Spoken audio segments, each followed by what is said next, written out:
Hi, hi, Pastor. Real good, thank you. How are you doing? I'm doing okay. I'm glad to hear you're doing well. God is good. Doing great. Yes, he is. Good evening. Good evening. Evening. I'm grateful for you all being here tonight. We're going to be continuing through our study of the Gospel of Mark. I just want to take a moment just to acknowledge the greatness of God, and just to thank God for allowing us to see another new year. This is the first new year, the first Bible study of our new year. And I thank God that we are able to meet and study the Word together to begin the year off right. I thank God for each and every last one of you who has joined us tonight as we continue to study through the Gospel of Mark. Tonight, we're going to be starting with Mark 1, 29 through 34, which reads the following. It says that as soon as they left the synagogue, they entered the house of Simon and Andrew with James and John. Now Simon's mother-in-law was in bed with a fever, and they told him about her at once. He came and took her by the hand and lifted her up. Then the fever left her, and she began to serve them. That evening at sundown, they brought to him all who were sick or possessed with demons, and the whole city was gathered around the door. And he cured many who were sick with various diseases and cast out many demons. And he would not permit the demons to speak because they knew him. Okay.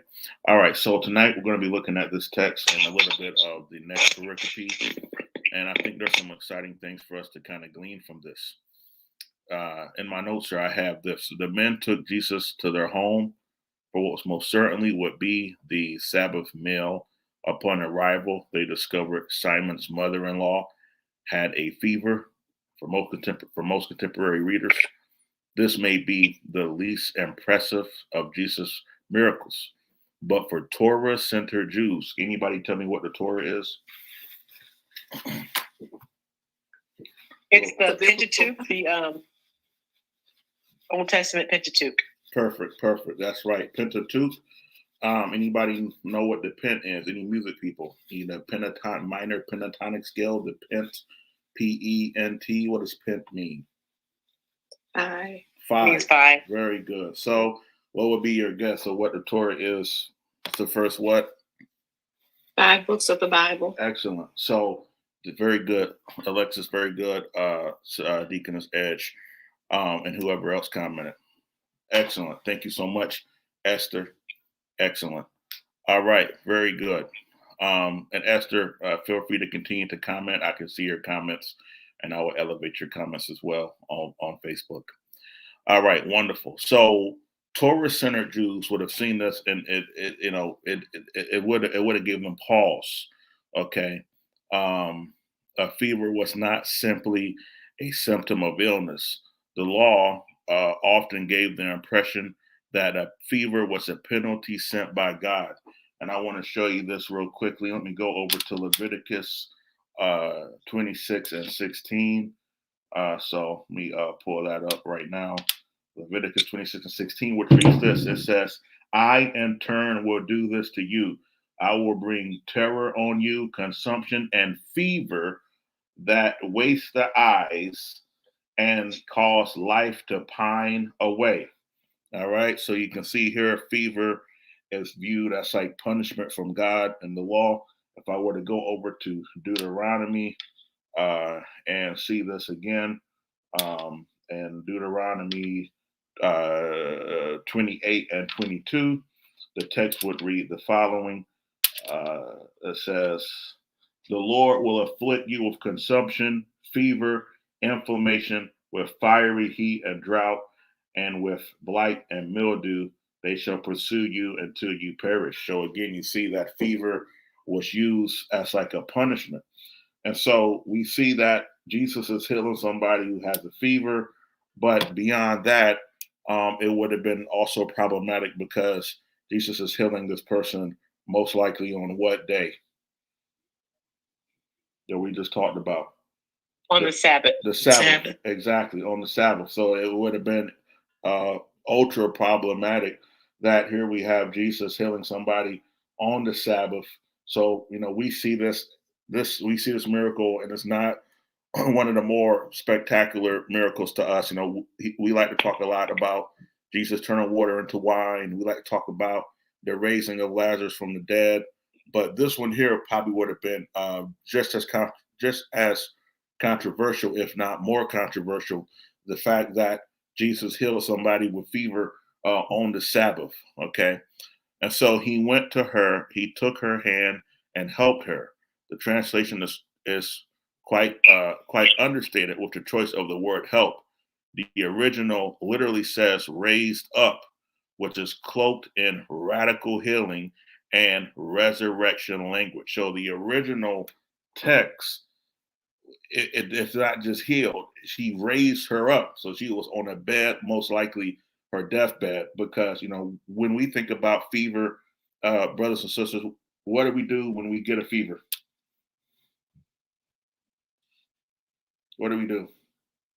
You go to the store, you get Take a Tylenol. you get to take Tylenol, and then you lay down in Go to bed. bed. That's exactly right. So some people take like a hot bath or something and drink hot tea and take Tylenol. But back in ancient times, fever could very likely be a death sentence. If somebody got a fever, it could kill them. It could leave them with brain damage. It could uh, uh, disable them permanently. Like a fever was a serious business. When somebody got a fever, you were praying deeply for them for their healing, because a fever was very serious. And so when we see this text here, this text says that she was raised up. So the Greek language makes us think she was raised up, like she was in her deathbed and she was raised up to be made whole again. Okay. And so for verse 1 and 28 should be compared to 1 and 39. And let me read to you 128. It says, uh, Mark 128 says, at once his fame began to spread throughout the surrounding region of Galilee. And verse 1 and 39 says, and he went through Galilee proclaiming the message in their synagogues and casting out demons. So you can see that through Jesus's ministry and his work, his notoriety is starting to increase. Jesus's public face is becoming increasingly visible and well known during his early ministry period in Galilee. Okay, now here's a question for us. Do you think that all of these people that came to Jesus were coming to him for the right reason? Do you think they were all coming to him for the right reason?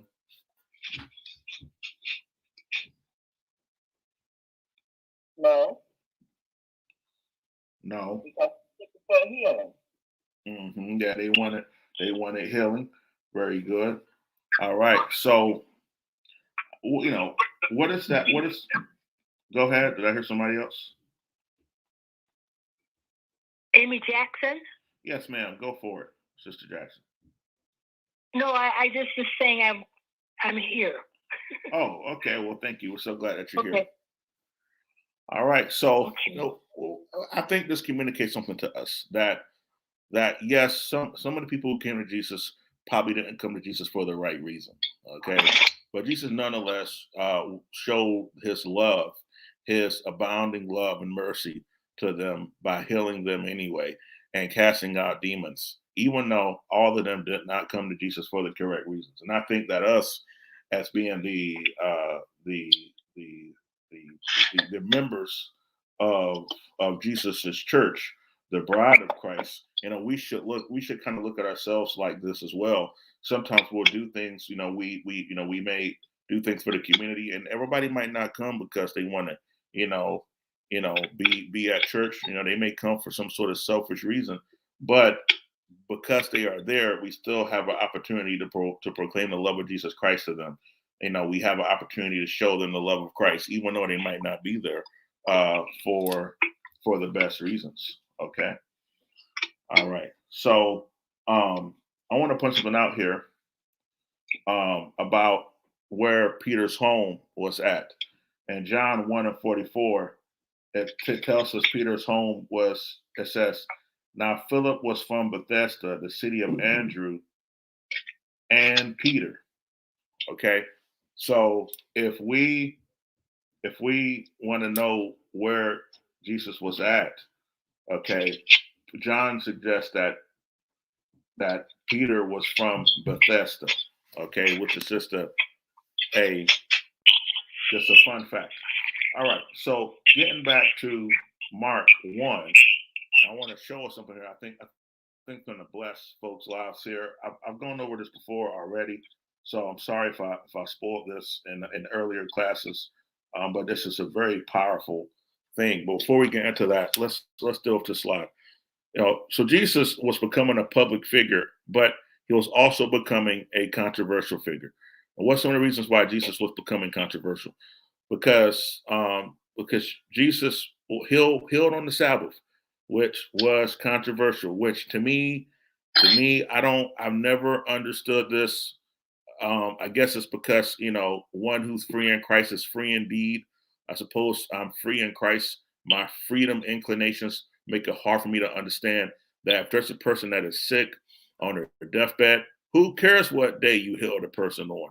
You see, but that's that's always how I saw it. But see, the people of that time, some of them would have been offended and said, "Well, wait a minute. You wait till Sabbath is over."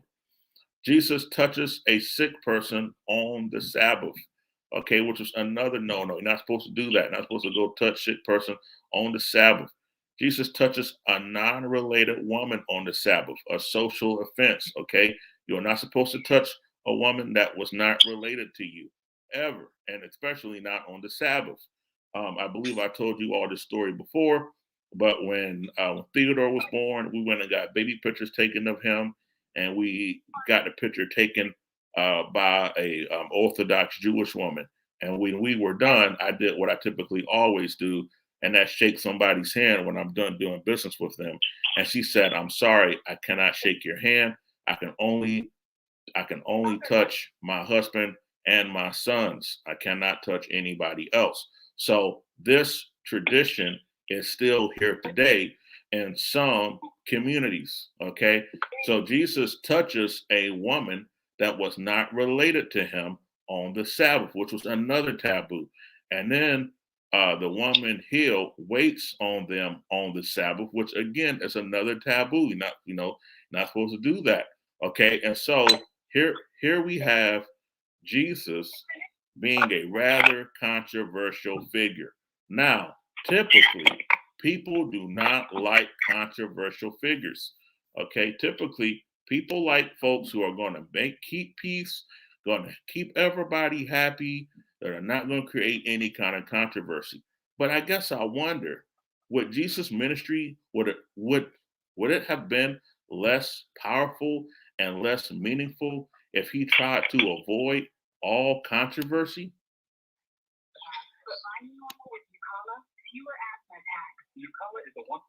Okay, I just muted somebody. I don't know who it is, but I muted you and you unmuted yourself. And the reason why I muted you was because your TV is on. So I'm gonna mute you again, but please don't unmute yourself, or at least turn off your TV for me, if you don't mind. Thank you. All right. So let me ask my question again. Jesus, this is Jesus' early ministry. This is Mark 1. And we already see that Jesus is already stumbling into a great deal of controversy. And I gave you a list of controversial things that Jesus was doing. And my question for you all tonight, because a lot of times people do not like these sorts of figures. And I think too, sometimes I wonder if the older you get, the less likely you are to appreciate anybody that rocks the boat. When you get older, you want to just maybe, I don't know, I'm still young, I feel, but one day I imagine maybe older people don't like the boat rock because they don't want the boat to capsize. They just want the boat just to go down the stream and no issues, right? Institutions, and not just with people, but also with institutions, with particularly older institutions, right? They're like, hey, don't create no controversy. We just want things just to operate well. But my question is, would Jesus have ministry? Would it have been less powerful if he tried to avoid controversy at all costs? Okay, Pastor Yes. Rogers. This is Larissa. Yes, ma'am. As one who has just celebrated her 60th birthday, Happy birthday. thank you. Let me just say, no, and I know it is true for some people, but no, when you get older, you don't just want to sit and let things go the way that they are. If you are, I don't know how to put this, so I won't. So I'll just say it's not true of all, certainly not true of me. And if Jesus had been that way, we wouldn't have, there would be no point of him. Jesus was a revolutionary. He came to change things. So we all need to be about change for the better. Very good. And we know, to Larissa's point, we know that all generalizations are failures. Okay, all generalizations are going to fail because within every generalization, there are what do they call it? Exceptions to the rule.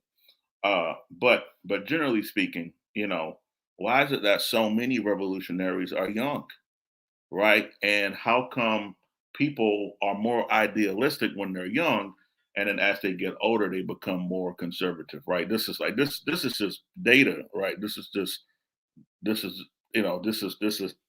data, and so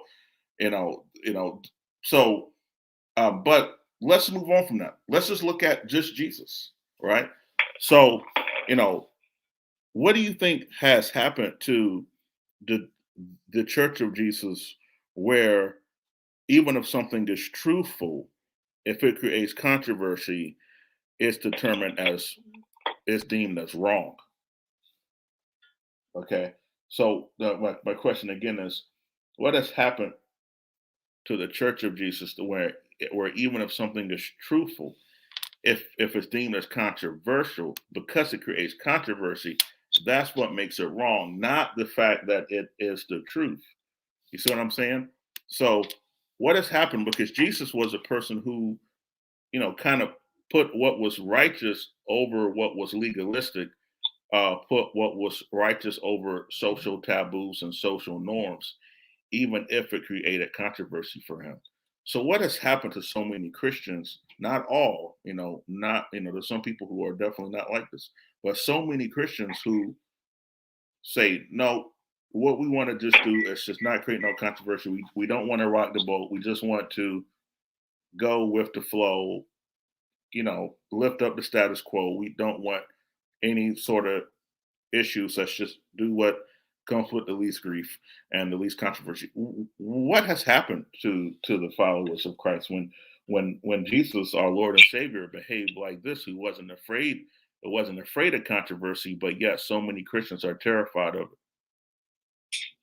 Well, the letter killeth, the spirit make alive. But I guess people are afraid because of what it may cost them. Yes. And they're not really willing to pay the cost. Wonderful. Authority at that time. What? I missed that. What did you say? When he spoke with authority, it was a done deal from when he said something, because he was setting the whatever the reasons were, the truth. Mm-hmm. Yes, that's right. But most people don't necessarily like to hear the truth. Your family, your friends, they don't want you to really be truthful. I usually ask, do you really want my honest opinion? Because most times people don't want your honest opinion. But occasionally they do. But most of the time they don't. But flattery is deceitful, and the wounds of a friend are, much better to have than somebody to let you go out looking horrible, That's right. or whatever. Yeah. Or making huge errors when they could have just pulled you aside with kindness and shared, well, that's not correct, and you probably, if you look back in the mirror, you may want to, like somebody leaving the bathroom with the breast still, it's nicer to tell them than for them to find out that that's a real issue as they walk down the hallway. That's right. That's right. But it depends on what it is, and even though some things are taught as they go along life, say that somebody is drinking excessively, they usually don't like for you to tell them that your drinking is out of control, and yet they begin losing their job and having accidents and all kind of other problems in relationship to that drinking, and they don't want to hear it. Yeah, I mean, drinking, or overeating, or anything, or just sometimes people can be kind of mean. You can say to the person, "Hey, I just want to let you know that I don't think you have bad intentions, but you hurt my feelings, and I just want to let you know. I just think sometimes you come across in a mean way, and I mean, they'll get upset even at that, Yeah. And so but thank you for your comments. Yes, Larissa. So I think a lot of people have lost sight of what God's church is all about. And in a lot of cases, haven't even lost sight, just don't understand what it's all about. Because here in the United States, we are all about self. We are all about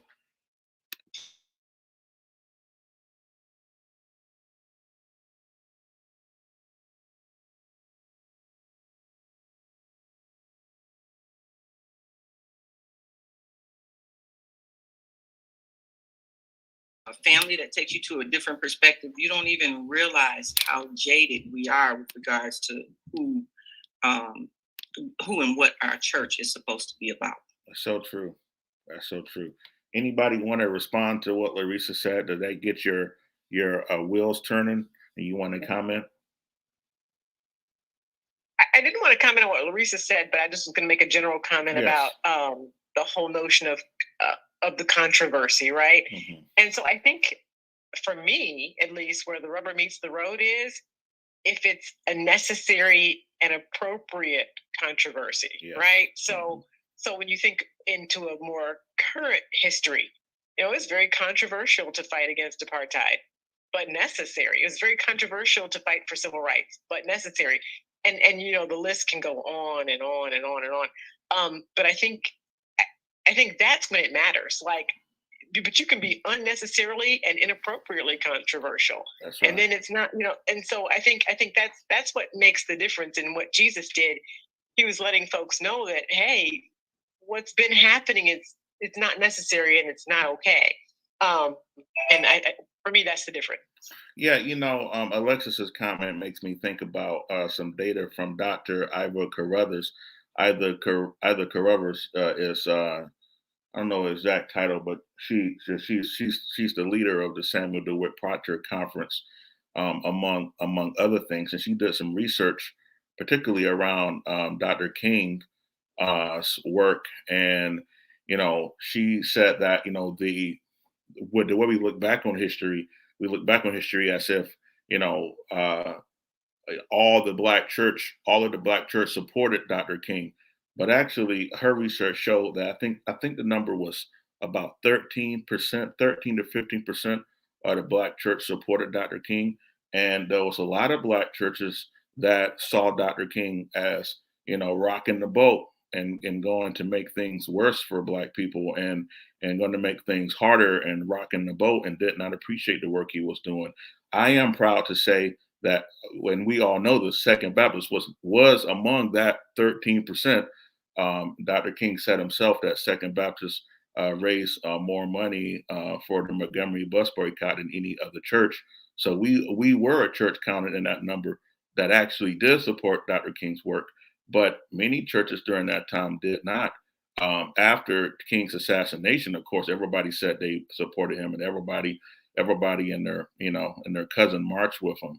But actually, Dr. Carruthers' research shows that not as many churches supported that work as we think. And this just goes back to the point that Alexis makes, that I was trying to help us to think about earlier as well, and that is around how we approach controversy, and because for some the goal is, again, to avoid controversy at all costs, even if what you are doing is absolutely right, and as Alexis pointed, also absolutely necessary.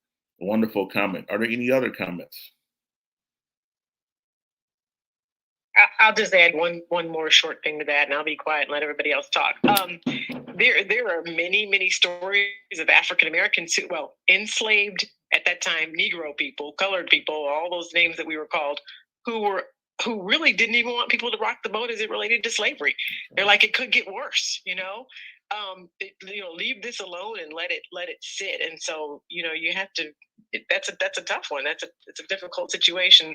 Looking back at the history records, it is very difficult. And in fact, I mean, there were so many enslaved person rebellions that were thwarted because of other enslaved people who told on them, because they were afraid of just that. Denmark Vesey would have led a wonderful and magnificent rebellion if it wasn't for somebody who told on him. Somebody told on Nat Turner, people told on Harriet Tubman as well, but thankfully Harriet did not get caught, but people did try to get her captured and killed as well. And so, I mean, a lot of these revolts and people trying to get free and run away or figure some other way to deal with it. They were told on by their fellow person, and so that's kind of shocking to be a person impressed. Well, they were abused. Yes. These people were abused. We forget their mind and condition has been changed because of their circumstance. They're not thinking like maybe you normally would think. Yes, and I think that's an important point. I think that's a very critical point. But let me say this to that very, very pointed point. We are also abused today. We are subjected to a great deal of propaganda by way of the television. Think about how many television shows that we have on television that teach people to worship law enforcement. To absolutely think about all of the propaganda television shows that teach folks to worship law enforcement. And I don't think we should demonize law enforcement necessarily either, but I also don't think we should worship them. But there's a lot of television shows that paint law enforcement as if they are infallible, which is just another word for perfect. And so what happens when you watch this show all the time, you watch whatever your favorite propaganda television show is, and then there's a story about some unarmed young Black kid that's shot in the street, while he was raising his hands in the sky. So, you have been conditioned, you have been programmed to respond to that incident in a certain way, right? Yeah, you're being constantly abused. That's right. And so I think that to look back and say, wow, how could an enslaved person tell on Denmark Vesey? Didn't they want to get free? I think that it's important for us to think about the layers of psychological conditioning that a person was subjected to, that we are subjected to today, maybe in lighter ways, but still nonetheless powerful. And it affects how we see things that may be necessary controversy that will need to happen. But we have been programmed to respond to it in a way that does not bring us liberation and freedom. You see what I'm saying? So yeah, they were in the same condition as they were in Egypt, and talking about they wanted to go back. That's right. It's no different. It's nothing. Nothing new under the sun. That's right. So they had the same mindset. Look, Moses, you got us out here, and we feel like we're in worse shape. Let's go back home, and that wasn't home. And so the Lord So what needs to happen is the renewing of their mind through Christ, that they will get an understanding of what it is to be spirit fed and led, so that they can come out of that mindset. Otherwise, they just stay in it. That's right. Very good. Thank you so much. Reverend, I am truly enjoying the dialogue that's going forward, backwards and forwards about this topic. It's really important that we really listen attentively to the questions that you really did ask, because as we are continuing to go through the dialogue, we're seeing the answer to your original question. One thing that we have to understand is the youth. It's always been the youth that's been revolutionary, all the way from the Joshua people. These people were young. It's always been young people. Other than I could almost say, other than when apartheid really started to come forth. Although Nelson Mandela went into jail as a youth, when he came out, he was a little bit older. But in the majority, I'll say, in the majority of the revolutions, it was always young people. And so we have to look at that. The second thing is what we're talking about right now. We have been in, and I believe Auntie Larissa first started off, we've been conditioned in America, and it's by way of our television, by way of our worship services, and I'm talking about Christianity as a whole. What has happened is we have designed now a portion of, or what's known as Christianity, that if Jesus came back today, I truly don't think that it'll be the same thing that happened during the times of the Pharisees and the Sadducees. Yes. Because the Christianity that we are experiencing as an American church, I'll say, because the church in other countries, they have their own issues, but as an American church, this is, in a sense, so far away from Christ, if you really look at the or read the scripture, that it's plain to see. But because we've done it so long, and because some of us that are now starting to get gray hairs, we've been in a fight for so long. Yeah, we're conditioned to just sit back because we're tired. That's why it's the young people, the younger people, and the younger generations who bring that revolutionary ideals. Okay, yeah. Because we're already conditioned. I think it's because we're stuck in our ways, and it's true. I do, and it's a generality, that word, but that's what it is. As we get older, we're tired. The fight isn't as much in us as it was when we were younger. Mm-hmm. And so I think that has something to do with it as well. Yeah, I mean, I also think that, it's easier to rock the boat when it's just you in it. But when you got a spouse, kids, maybe grandkids, you're like, I don't want none of my kids being thrown out the boat. I'll try to make this thing work. Somebody brought up slavery earlier, and there are some in conservative circles that like to romanticize marriage during slavery, but what they fail to remember is that the reason why planters and enslavers promoted marriage, it wasn't because they were about family values. They understood that if you took an enslaved person and gave them a spouse and a family, they will be less likely to run away. They will also be more obedient, because they're not going to want you to sell off their wife or their husband. They're not going to sell off their children.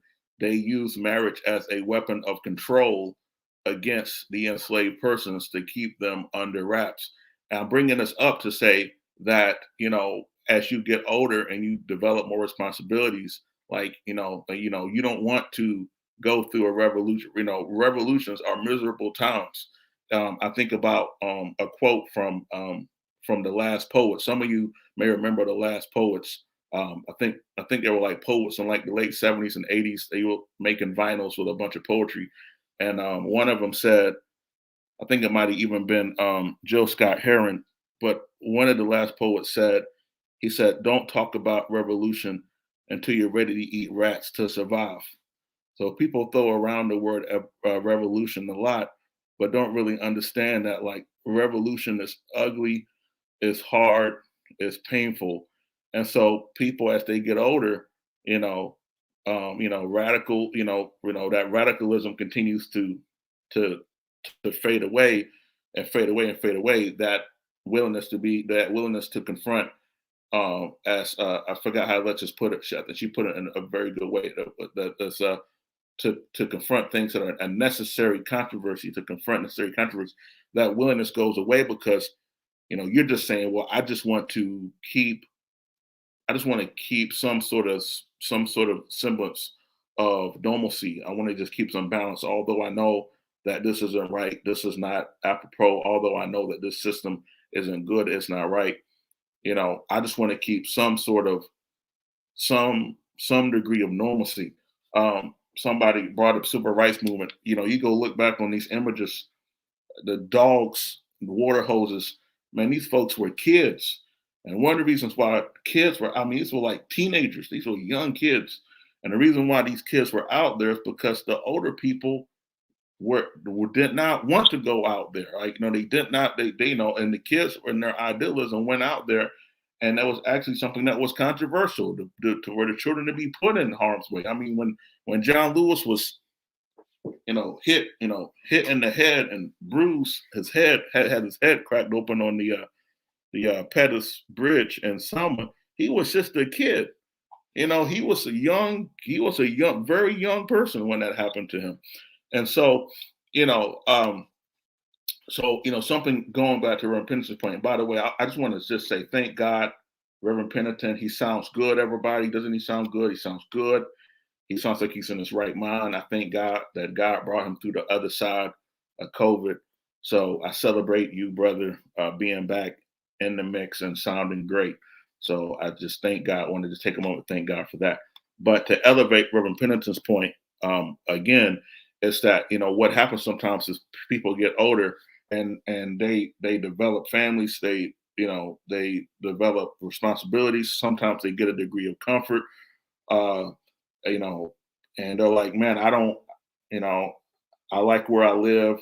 I like my lifestyle. I like having vegetables and I like having fruits and vegetables in my refrigerator and my pantry. I don't want to rock the boat because it's going to make my life more uncomfortable. And so people say, well, let's just accept things that are not right, because if we accept them, although they're not right, I can maintain my standard of living. Okay. And that same kind of thinking can be applied from society and to our churches and to any institution that you operate in. That same kind of thinking that says, hold on, protect the status quo, push out any controversy, no matter how necessary and truthful it is, because it's going to ultimately make us uncomfortable. It's going to create discomfort for us. And we don't want no kind of discomfort. Okay. All right. Any other comments on that? I'm sorry that I took so long elaborating on Dez's point, but I think it deserves some time because what he said was, I think, very prudent. Are there any other comments? I think when you get older, first of all, if you can't run, then you shouldn't be arguing with nobody.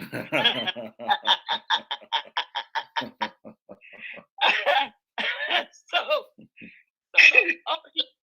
the older you get, you have some defense modes which say, if you want to think that way, go right ahead. Just leave me alone so I can get to my car. He's like, let me get to my car before you throw that Molotov cocktail. Just take it easy.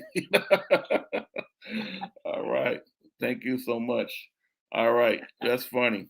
The Sabbath, have become a symbol of the eschatological rest or shalom that God will one day provide for his people when, as the Pharisees thought, the Messiah came and brought in the age to come. So I want to point out something about this word shalom. Anybody know what shalom means? It's peace. Very, very good. Yes, yes. Shalom means peace. Just real quickly, hope this won't take too much time, but I just want to quickly just talk about peace because it really does relate to this conversation big time. And Esther, feel free to comment on in the chat as well, and we'll honor and lift up your comment. But my question is, how would you define the word peace? Like, what does peace look like to you? How would you define peace?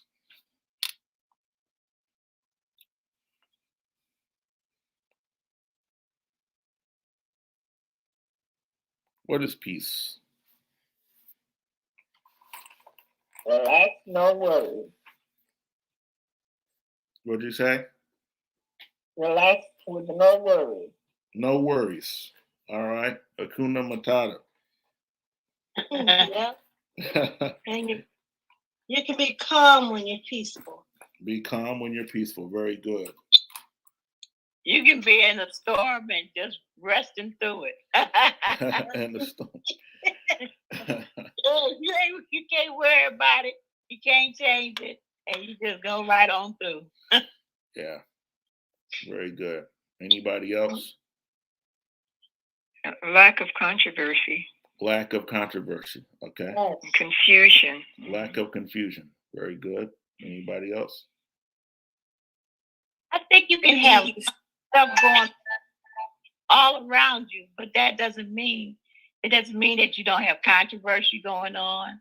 It doesn't mean that you don't have problems, but you take one moment, one day at a time, and you do what you can do for that day, and then you work on it again when the sun rises. The Lord lets you see another day.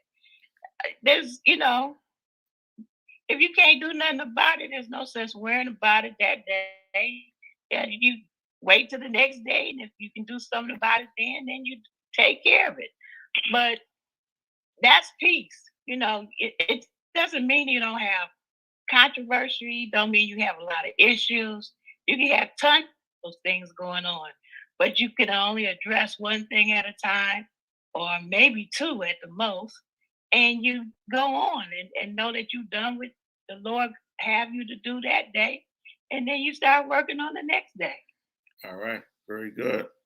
I remember when Freddie Gray was killed in Baltimore and the city broke out in an uprising. And I remember hearing this narrative over and over and over again to ad nauseum. I ended up writing an article about it. But the narrative was, we need to bring back the peace. We need to restore peace. And it bothered me because it was like people were really missing the point. That for the people who were upset about what happened to Freddie Gray, they didn't have any peace. Like, they didn't have any peace before. They were having to live in a constant state of violence, and they were sick of it. And so that's why when we march, we say no justice, no peace, because true peace goes right along with justice. You cannot have peace without having justice, right?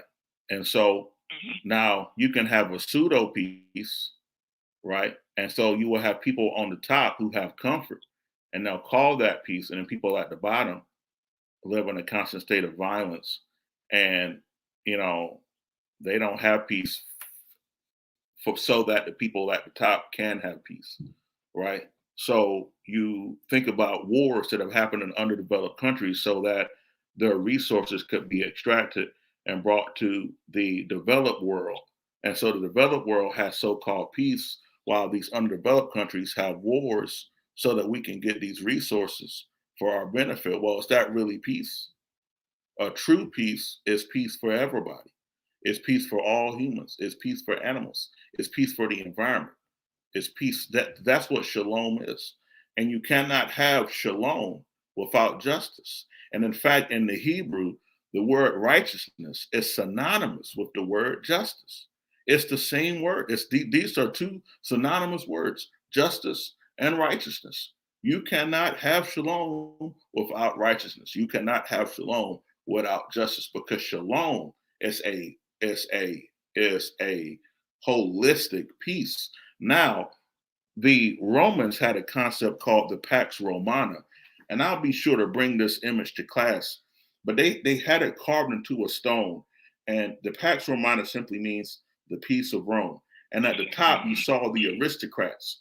You see them eating, drinking, being merry, smiling, happy, eating grapes. And at the bottom, you see war, you see the disabled, you see people starving, and there's a line in between it. And those at the top, then this image was called the Pax Romana. It was called the peace of Rome, because it demonstrated what Roman peace looked like. And one thing I got to say about the Romans, at least they were honest about it. They recognized what kind of peace they had. Okay, and it was peace for those who were at the top, and those who were at the bottom had to live in a constant state of violence and struggle, so that those at the top could have this pseudo peace. Well, that's really not real peace. Okay, that's really not real peace. And a lot of people, if they are oppressors, if they are people who are the greedy, and the Bible talks about the greedy a lot, people who are the exploiters, they don't want peace, because they see peace for them as a loss of resources. They see peace for them as a loss of their way of life, right? A true peace, right? Because they cannot live without violence happening to those at the bottom. A good example of this is a few years ago, the president or owner or something of De Beers, he said that he has nightmares about the poor rising up, okay, and coming for him to take his wealth is one of his nightmares, okay. And you think about this.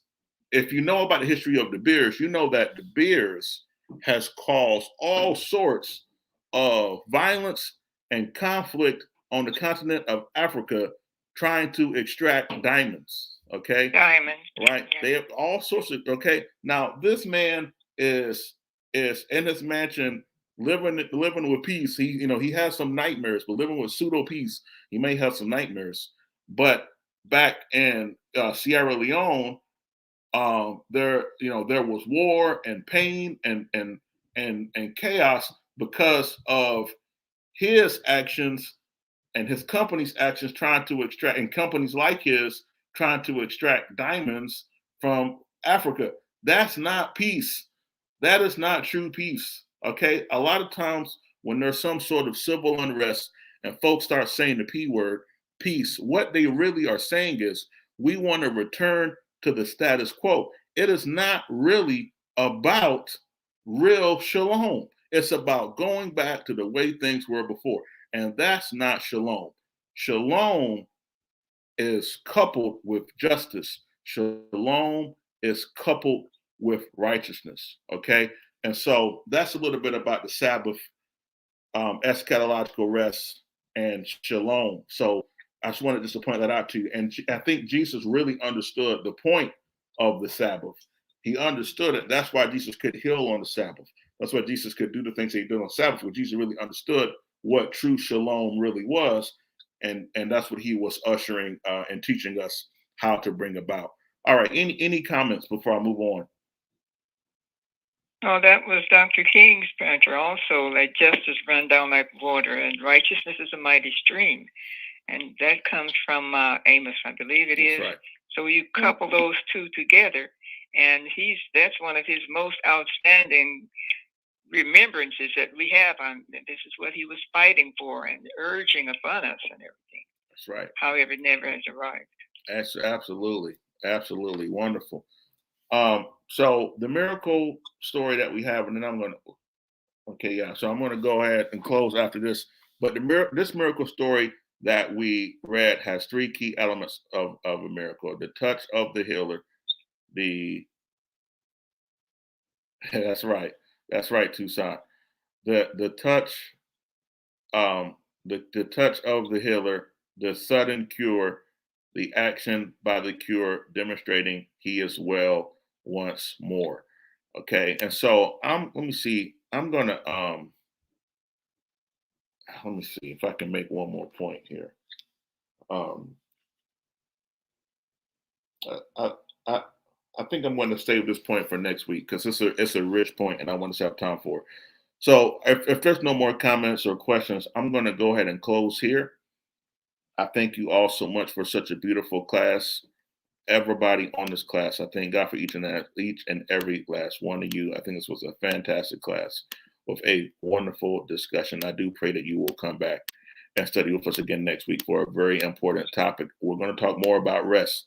Jesus is going to show us what true rest looks like and true Shabbat looks like, true Sabbath looks like. And I want you to look at this, especially for the workaholics. If you're a workaholic, if you know a workaholic, make sure you invite them to class next week so we can bless them. All right. I'm going to go ahead and end the live stream. I want to thank the people on the live stream. We had a nice crowd on our live stream today. I thank you all for your comments in the chat. Tarin, Esther, Toussaint, thank you all for your wonderful comments. God bless you. Pastor Morton, I see you. God bless you all for joining us.